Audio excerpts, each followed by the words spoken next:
قيل لها ادخل الصرح فلما رأته حسبته لجة وكشفت عن ساقيها قال إنه صرح ممرد من قوارير نحمده ونصلي على رسوله الكريم اما بعد فاعوذ بالله من الشيطان الرجيم بسم الله الرحمن الرحيم رب اشرح لي صدري ويسر لي امري واحلل عقدة من لساني يفقهوا قولي وترى الجبال تحسبها جامدة، اور تم دیکھتے ہو پہاڑوں کو تو تم سمجھتے ان کو کہ جامد ہیں، جمے ہوئے ہیں۔ اب یہ اس دن کے ہول کی مزید تفصیل ہے۔ وَهِيَ تَمُرُّ مَرَّ السَّحَابِ، مگر اس وقت یہ بادلوں کی طرح اڑ رہے ہوں گے۔ تمر مرہ یمر کا مطلب ہوتا ہے گزرنا، جانا۔ آج تم دیکھتے ہو کہ پہاڑ جمے ہوئے ہیں، اپنی جگہ پر ٹھوس ہیں، ساکن ہیں۔ کبھی پہاڑوں کو دیکھیں تو اس آیت کو یاد کریں۔ جامد ہیں، جامد کہنے کو کوئی ہلا نہیں سکتا ان کو، لیکن قیامت کا دن ہوگا تو سارے پہاڑ اکھیڑ کر کیا کیے جائیں گے؟ ہوا میں اڑا دیے جائیں گے، اور روئی کے گالوں کی طرح، بادلوں کی طرح اڑ رہے ہوں گے۔ تمر مر السحاب، ایسے جا رہے ہوں گے، ایسے گزر رہے ہوں گے جیسے بادل ہوں۔ اچھا، بادلوں کو بھی اگر آپ کہیں دور سے دیکھیں تو یوں لگتا ہے کہ جیسے ایک جگہ رکے ہوئے ہیں، حالانکہ وہ چل رہے ہوتے ہیں۔ پہاڑ آج ایک جگہ نظر آتے ہیں، لیکن کل قیامت کے دن یہی اٹھ کے چل رہے ہوں گے، جیسے کہ سورۃ القاریہ میں آتا ہے وَتَكُونُ الْجِبَالُ كَالْعِهْنِ الْمَنْفُوشِ، رنگی ہوئی دھنکی ہوئی روئی کے گالوں کی طرح یہ فضا میں بکھرے ہوئے ہوں گے، یعنی اپنی جگہ سے ہٹ جائیں گے، تیزی سے چلیں گے، کیونکہ زمین کا حال بیچاری کا کیا ہو چکا ہوگا، کوٹ کوٹ کے ریگزار کر دی جائے گی۔ وَدُكَّتِ الْأَرْضُ دَكَّا، کیونکہ اس سے پہلے کیا ہو چکا ہوگا، زُلْزِلَتِ الْأَرْضُ زِلْزَالَهَا، شدید زلزلے، پھر زمین کوٹ کے ایک ہی چوٹ میں ریزہ ریزہ پہاڑ نکال لیے جائیں گے، اور پھر اللہ تعالیٰ ان کو اڑا دے گا۔ قُلْ يَنْسِفُهَا رَبِّي نَسْفًا فَيَذَرُهَا قَعًا صَفْصَفًا۔ ایک اور جگہ پر آتا ہے وَبُسَّتِ الْجِبَالُ بَسًّا فَكَانَتْ هَبَاءً مُنبَثًّا، پہاڑوں کو اس طرح اڑا دیا جائے گا جیسے خاک ریت اڑ رہی ہوتی ہے، زمین بالکل سیدھی پلیٹ کی طرح ہو جائے گی۔ ایک جگہ پر آتا ہے کہ روٹی کی طرح ہو جائے گی، اور سارے اپنی اپنی جگہ پر واضح نظر آئیں گے۔ صنع اللہ الذی اتقن کل شیء انہ خبیر بما تفعلون، یہ اللہ کی قدرت کا کرشمہ ہوگا، اس کی کاریگری ہوگی، جس نے ہر چیز کو مضبوط بنایا۔ اتقنا کا لفظ ہوتا ہے کسی چیز کو فنی مہارت کے ساتھ مضبوط بنانا، جو دیر تک، عرصہ دراز تک بھی کام کرنے پہ خراب نہ ہو۔ اتقان ہوتا ہے کسی چیز کو بہت اچھی طرح مضبوط بنانا۔ تو اللہ تعالیٰ نے یہ سب کچھ جو بھی دنیا میں پیدا کیا ہے، یہ اللہ کی عظیم قدرت سے بنا ہے، ہر چیز کو بہترین بنایا ہے۔ اب آپ دیکھیں کہ سورج کروڑوں سال سے چمکتا ہے، کوئی خرابی ہوئی ہے اس میں؟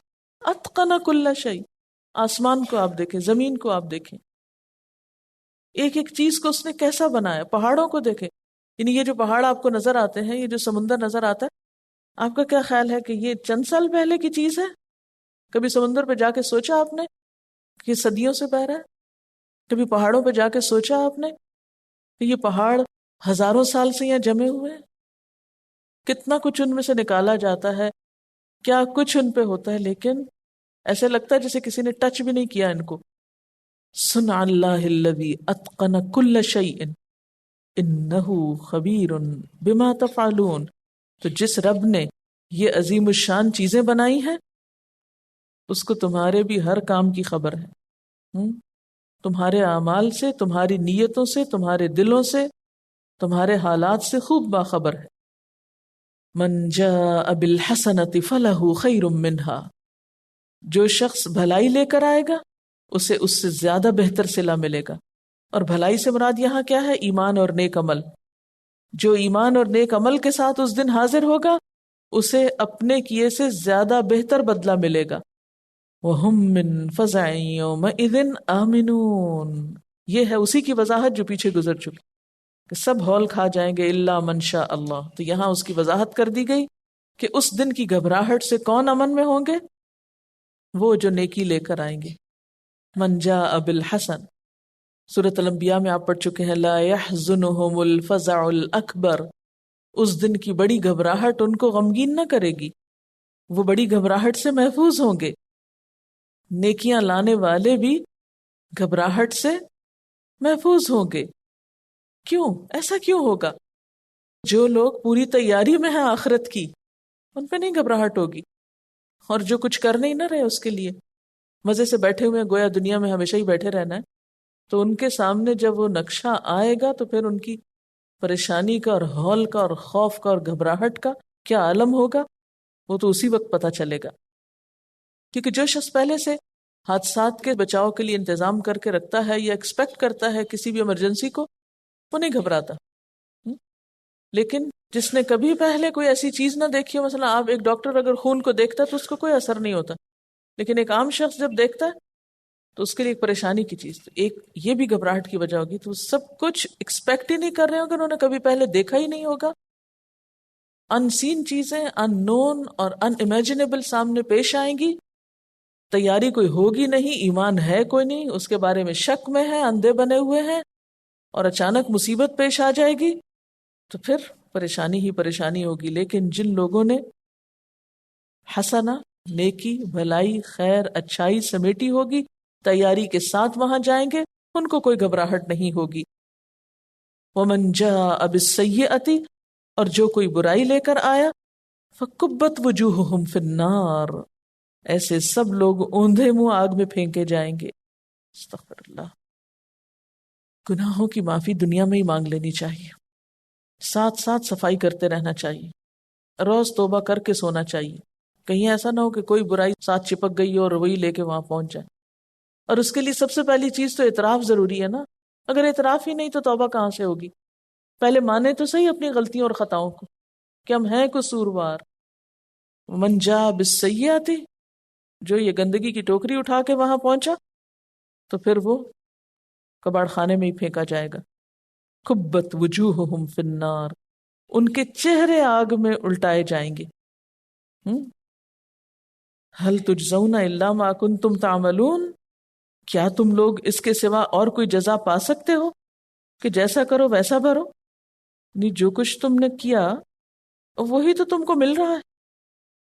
جو کر کے آئے ہو، جو تمہاری کوششیں وہی سامنے ہے، جو اٹھا کے لائے ہو وہی موجود ہے. کچھ اور تو نہیں کیا جا رہا تمہارے ساتھ. نیکیاں لاتے تو نیکیاں پاتے، برائی لائے ہو تو ویسی ہی جزا ہے، جیسی کرنسی لائے ہو ویسی ہی چیز ملے گی. انما امرت ان اعبد رب هذه البلدہ، مجھے تو حکم دیا گیا ہے کہ اس شہر کے رب کی بندگی کروں. اس شہر سے مراد کیا؟ مکہ کا شہر. اور مکہ کا ذکر خاص طور پر کیوں کیا گیا؟ کیونکہ قریش مکہ میں ہی تھے، اور ویسے بھی مکہ کا شہر اس زمین پر اللہ کو اور اللہ کے حبیب کو سب سے زیادہ محبوب ہے. اللہ نے اپنے گھر کے لیے اس جگہ کا انتخاب کیا، اور اللہ کے رسول صلی اللہ علیہ وسلم کو جب وہاں سے نکالا جا رہا تھا تو پیچھے پلٹ پلٹ کر دیکھتے تھے اور کیا فرماتے تھے؟ کیا مکہ تو اس زمین پر مجھے سب سے زیادہ عزیز ہے. تو بہرحال مخاطب اول وہاں موجود تھے، اس لیے مکہ کا ذکر کیا گیا، اور یہ ایک اسلوب کلام ہے، ورنہ تو ساری زمین اللہ ہی کی ہے. مجھے حکم دیا گیا ہے کہ اس شہر کے رب کی بندگی کروں. الذی حرمہا، جس نے اس کو حرمت والا بنایا. حرمت والا کیسے؟ کہ اس میں خون ریزی حرام ہے، ظلم کرنا، شکار کرنا، درخت کاٹنا، پتے توڑنا، کسی بھی قسم کا کوئی نقصان وہاں کسی چیز کو دینا جو ہے وہ ممنوع ہے، حرام ہے.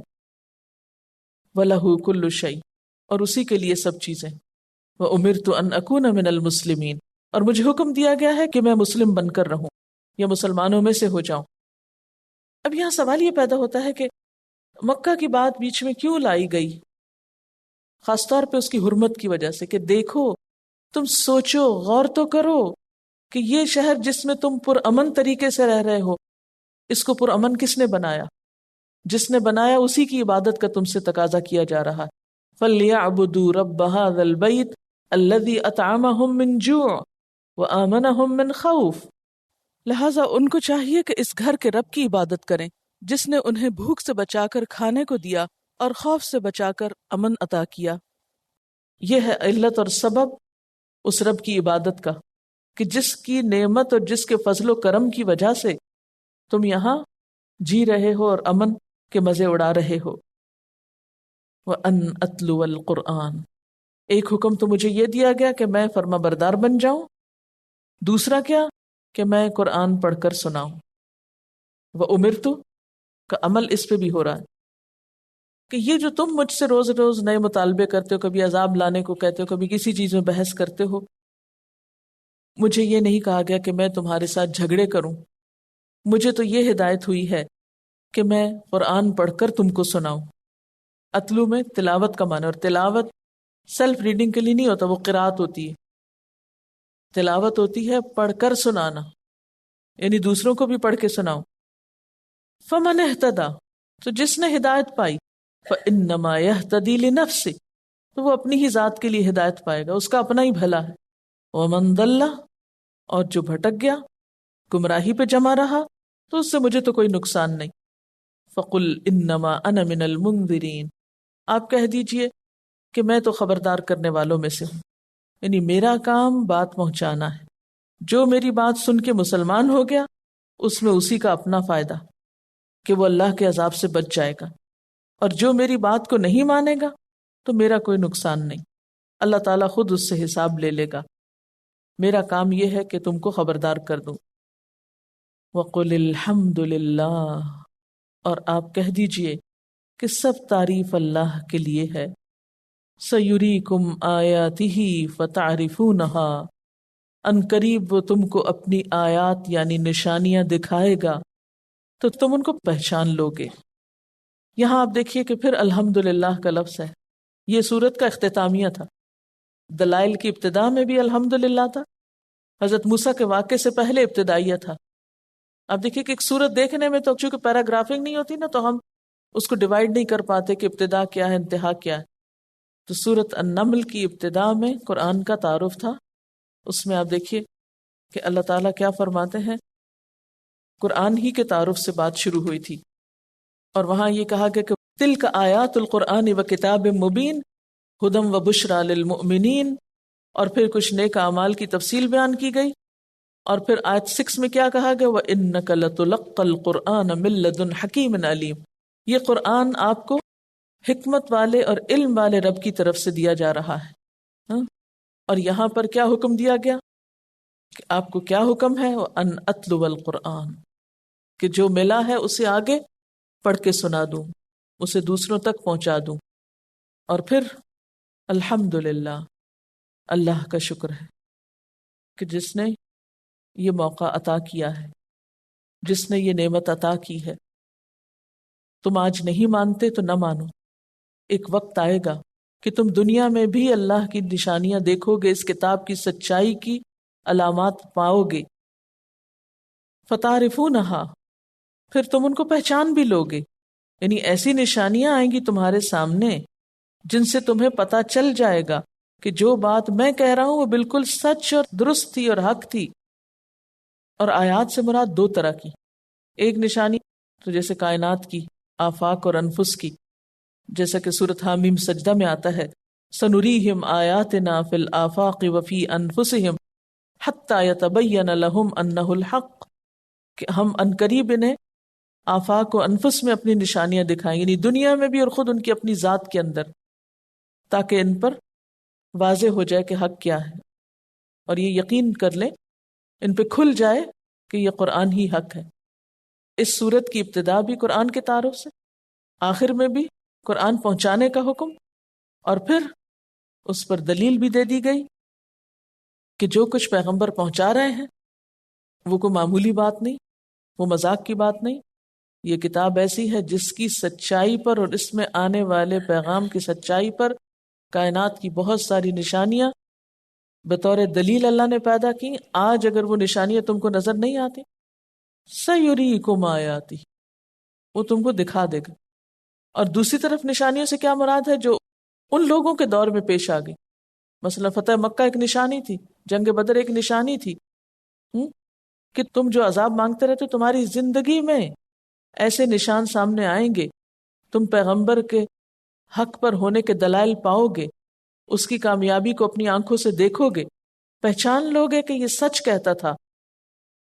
اور صرف اس دور میں نہیں، تاریخی روایات ہی آیات نہیں، بلکہ ہر دور کے لیے اللہ تعالیٰ ایسی نشانیاں دکھاتا رہتا ہے جس سے لوگوں کو پتہ چلتا رہتا ہے کہ یہ کتاب سچی کتاب ہے، لیکن بہت سے لوگ جاننے کے باوجود بھی مانتے نہیں اور وہی کرتے ہیں جو ان کا دل کرتا ہے۔ تو فرمایا وَمَا رَبُّكَ بِغَافِلٍ عَمَّا تَعْمَلُونَ، تمہارا رب اس سے غافل نہیں جو کچھ تم عمل کر رہے ہو، جو تمہارے کام ہیں وہ سب اس کی نظر میں ہیں۔ اچھا یہ بتائیے کہ اس دور میں تو اللہ کے رسول صلی اللہ علیہ وسلم نے یہ کام کیا تھا اور آپ کو یہ حکم ملا تھا کہ آپ پڑھ کر سنائیں، تو اب کون پڑھ کر سنائے گا؟ یا سنانا بھی چاہیے یا نہیں سنانا چاہیے؟ کیونکہ ابھی تک تو ہم مسلمان اس جھگڑے سے ہی باہر نہیں آئے کہ اس کو پڑھ کے بھی سنانا چاہیے یا اس کی بھی کوئی ضرورت ہے۔ اور پھر پڑھ کے سنانے سے مراد یہاں صرف تلاوت سنا دینا یا تراویح میں پڑھ کے سنا دینا نہیں ہے، کیونکہ اس کے فوراً بعد کیا فرمایا؟ فَمَنِ اهْتَدَىٰ فَإِنَّمَا يَهْتَدِي لِنَفْسِهِ، اس لیے سنانا کہ لوگ ہدایت پائیں، جو پا گیا اس کو خود فائدہ ہوگا، سنانے والے پہ کوئی احسان نہیں، اور جو انکار کرے گا تو سنانے والے کو کوئی نقصان نہیں۔ آپ اپنا کام کرتے چلے جائیں، جو مانتا ہے مانے، جو نہیں مانتا اس کی مرضی، اس کو اس کے حال پہ چھوڑ دیں۔ اور یہ صرف یہ نہیں کہ ہم صرف مسلمانوں کے اندر بلکہ باہر بھی سب کے لیے یہ حکم ہے۔ آپ صلی اللہ علیہ وسلم نے تو نان مسلمز کے سامنے پڑھ کر سنایا تھا، وہ تو ہماری بھی پلاننگ میں ہی نہیں کہ ان تک بھی پہنچا، ہم پہلے ہی سوچ لیتے ہیں، پہلے سے ہی بہت سے تصورات قائم کیے، نہیں وہ سنیں گے، نہیں وہ نہیں مانیں گے، وہ نہیں سمجھیں گے۔